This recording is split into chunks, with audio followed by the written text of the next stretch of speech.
এই পৃথিবীতে সর্বপ্রথম কৃষি কাজ করেছেন কোন নবী জানেন? আদম আলাইহিস সালাম। আর এমন কোন নবী নাই আল্লাহ পাকের যে নবী কৃষিকাজ এবং পশুপালন করেন নাই।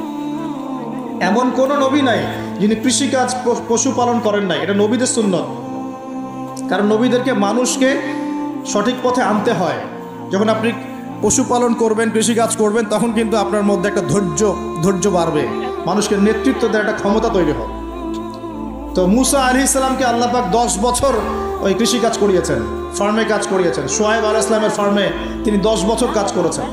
কারণ বনু ইসরায়েলের মতো একটা ছিন্ন ভিন্ন জাতিকে তাকে নেতৃত্ব দিতে হতো। আল্লাহ পাক আগে তাকে তৈরি করেছেন।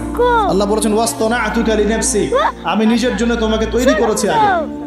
তো এই যে কৃষিকাজকে খারাপ মনে করবেন না। লাল পাতা দেয় না, লাল পাতা ও মা লাল পেঁপে গাছের পাতা লাল হয়।